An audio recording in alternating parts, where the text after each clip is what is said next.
So Amon and Amarth are probably the most autism-coded melodic death metal band in the entire world, but I love them for it. I feel like I wouldn't say they're one of my favorite bands of all time, but they're probably one of the 10 or so bands with more than 5 albums whose entire discography I've listened to, and that definitely means something. This felt like a project worth doing, even if, the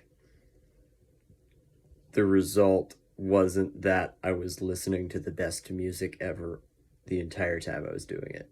I'm going to start filming in front of my Twilight of the Thunder God poster because it feels theme appropriate, and we are going to start talking about Amon Amarth's discography.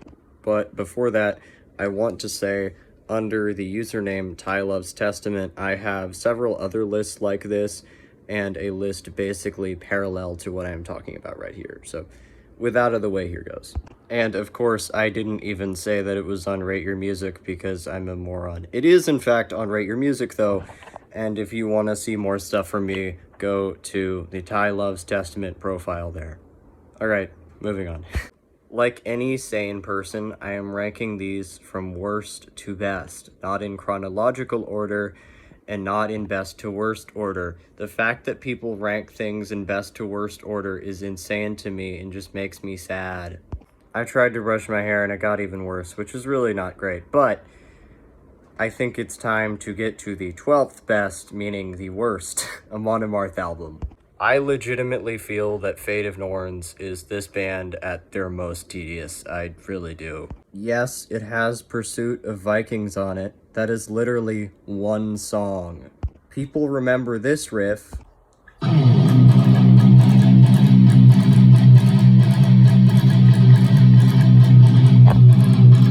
because it's the coolest thing ever. People literally forget every other song, every other note on this album because it's bland.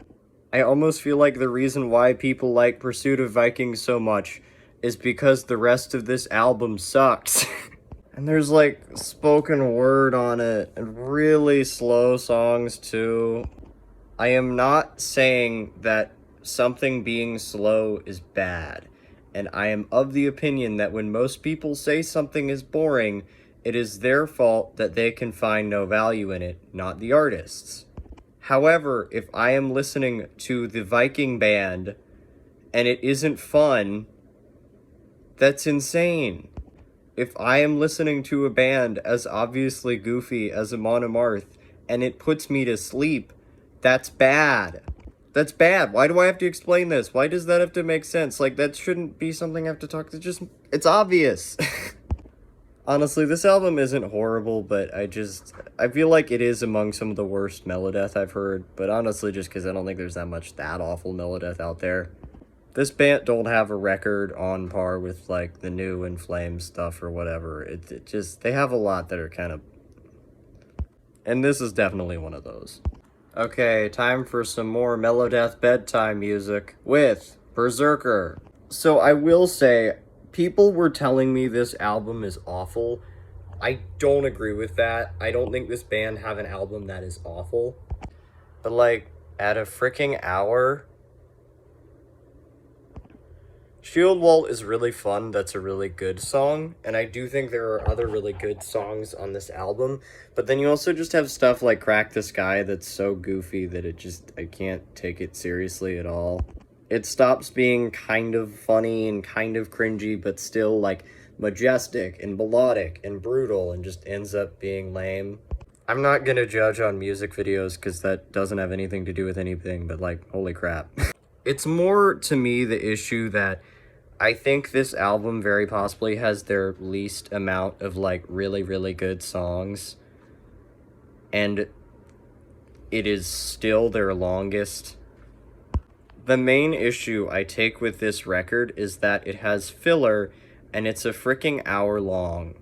Not saying that any album that is an hour long is bad. I am saying that this album is bad because there's 20 minutes of songs that don't have material in them and don't have melody, which to me is bad. Again, if I am listening to a band sing about how Thor throws his hammer into the mouth of a serpent and accidentally pierces himself and dies with venom in the struggle at the end of the world, and it isn't fun, I don't know what I'm doing with my life. Yeah, this isn't something I'm angry about, but I don't think it's one of their strongest, and for that, it is at number 11 on my list. Alright, number 10, we have, and I know this one will not go down well, The Avenger. So to me, this is way, way better than the other two, but I still would not have it very high on the list. And here's why. To me, this is not really an Amon Amarth album. It isn't a terrible Swedish death metal album, but it isn't like a great Swedish death metal album either. I don't know, I think there's so much Swedish death metal. I love death metal. I am not saying this is bad because it's death metal. I know there's people that feel that way. There's a hole in their head. There's so much Swedish death metal that's awesome. I love Entombed. I love Dismember. I love Unleashed sometimes. I like Necrophobic. I like frickin' Grave. I'm a huge fan of Carnage. My point here is just like, I don't think it does it as well as any of those. And I think it just kind of coasts to me, and like, it isn't their sound. I'm not saying I wouldn't be acceptive of a really good death metal album that they made. I'm just saying I don't listen to it a lot because I don't think it's very well done. I think this song's also kind of dragging. I don't want to listen to death metal with kind of long, weird, boring songs. Like, I just don't. I'm not saying that this is always like that, but I think when you have 7 songs in like 45 minutes on a death metal album, it's like a little questionable unless they're all really good. That's just how I feel about it. You don't have to, but that is how I feel. Also, some of their most kind of try-hard lyrics, it feels like they hadn't really hit their stride yet, and they were just kind of feeling out. And that's fine, like, your second album doesn't have to be good, like, whatever, you just started, like, you just started, you know, you're just a band. And you're not the biggest melodeath band in the world yet. You're not doing anything super special, and that's okay. There's no pressure to do that yet.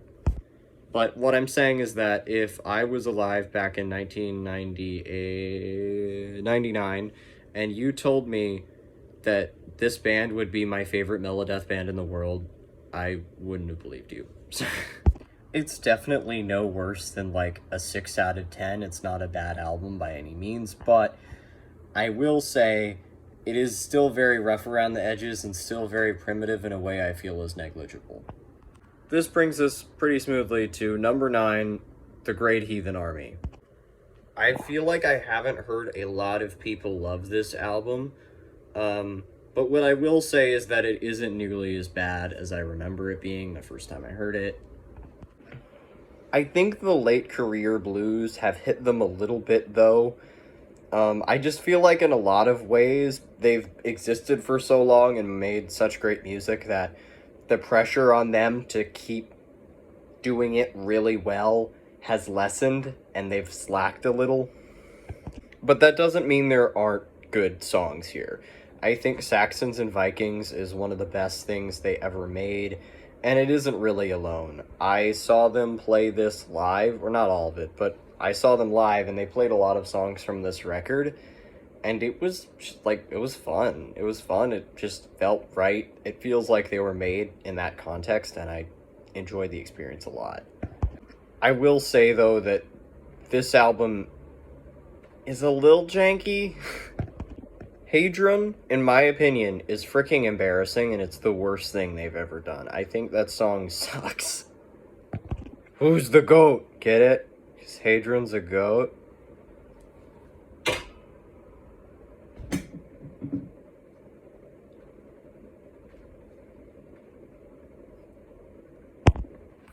I skip a lot here, and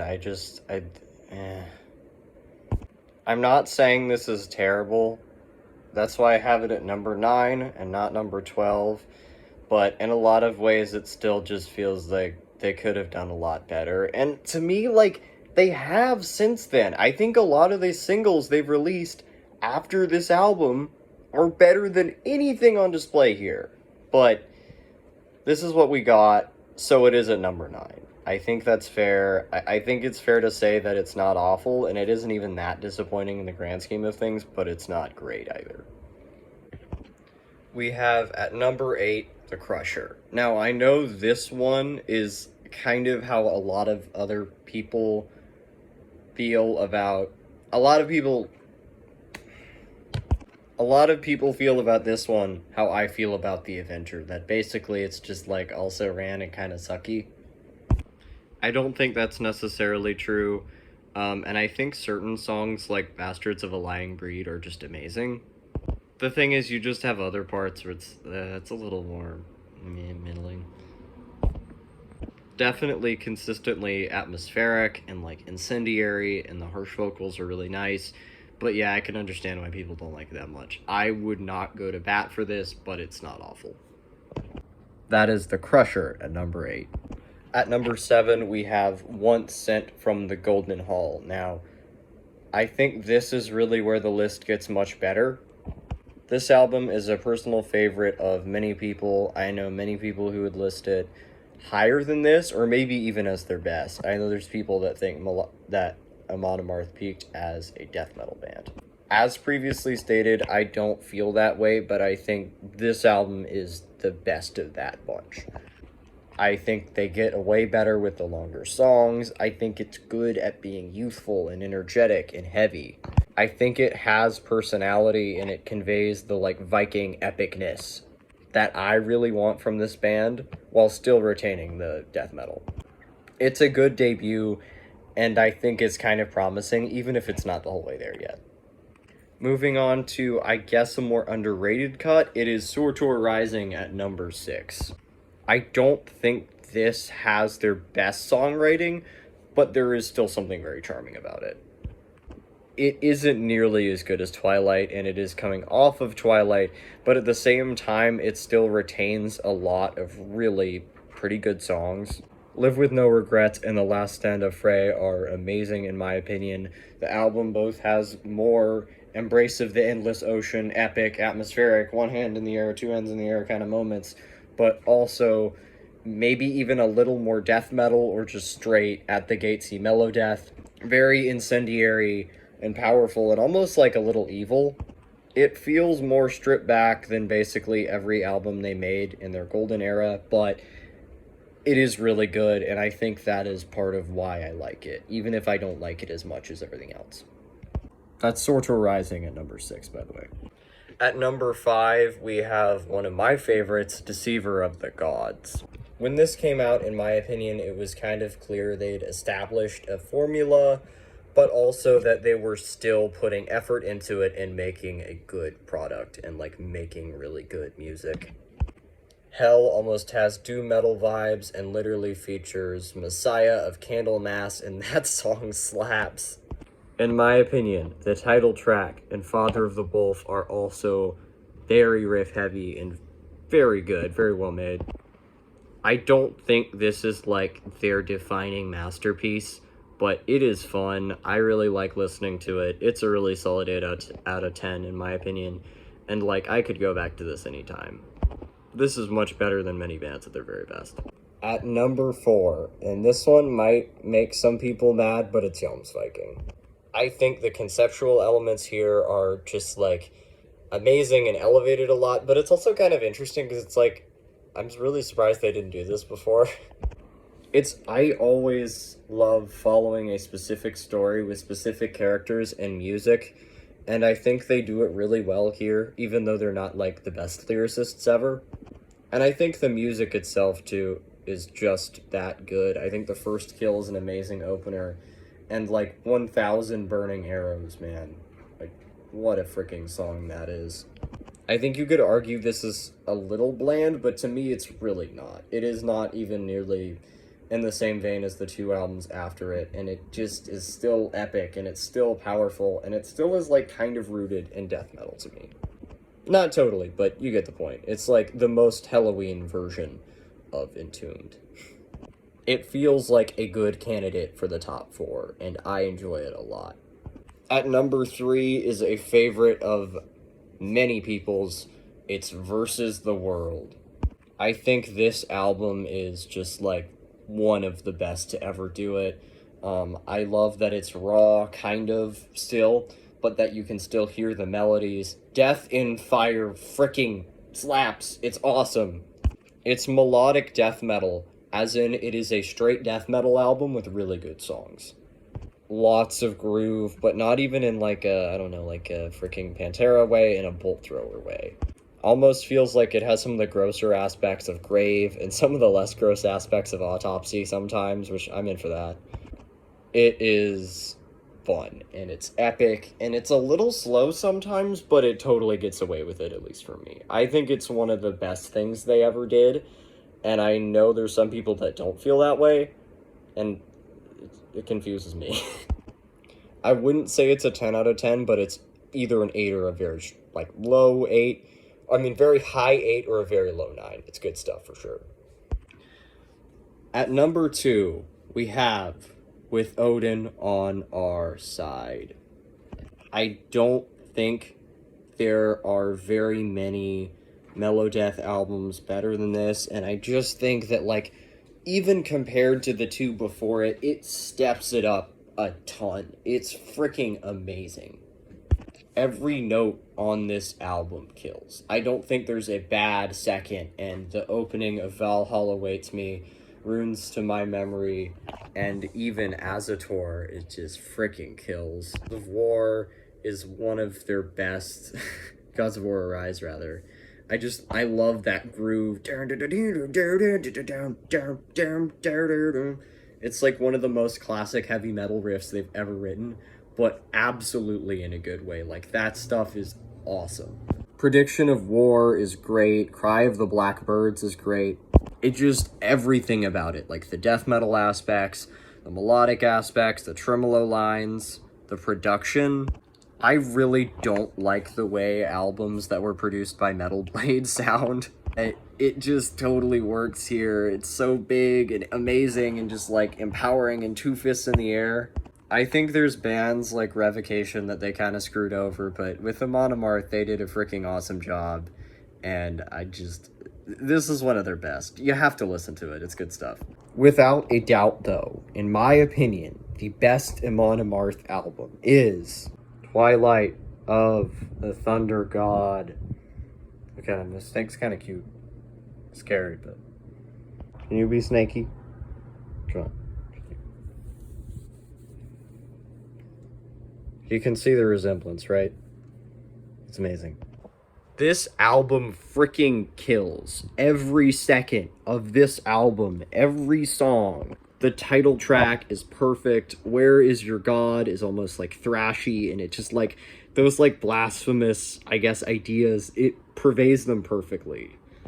I get that they are not satanic in like a black metal way, they are Odinists, but it feels more ferocious and more anti-Christian than most of that black metal. And I love it. Some of the most triumphant melodies they ever wrote, and a lot of groove on Free Will Sacrifice. Varyags of Miklagard is great. The Hero is super underrated. Embrace of the Endless Ocean is the most epic thing ever made. It's freaking awesome to me. And of course, Tattered Banners and Bloody Flags, like, have triplet riffs been better than dun dun dun dun dun dun dun dun dun dun dun. Like, how do you even write this stuff? This doesn't even account for the additional instrumentation with an Apocalyptica feature, horns, strings, like the guy from Entombed on part of it. Entombed? What am I talking about? Entombed? There is not a wasted note on this album. In my opinion, it is the best Melodeath album ever, and I think I have listened to it more than the rest of this band's discography put together. I love it that much, and it's why I probably did this. What I wanted to say, too, is that I don't just think it's good music. I think the lyrics are amazing, and it prompted me to become, like, really interested in Norse mythology and just go through all that.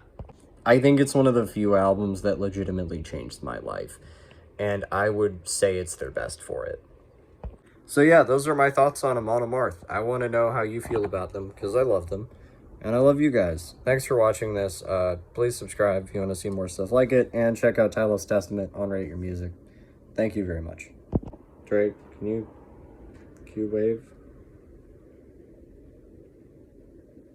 Thank you.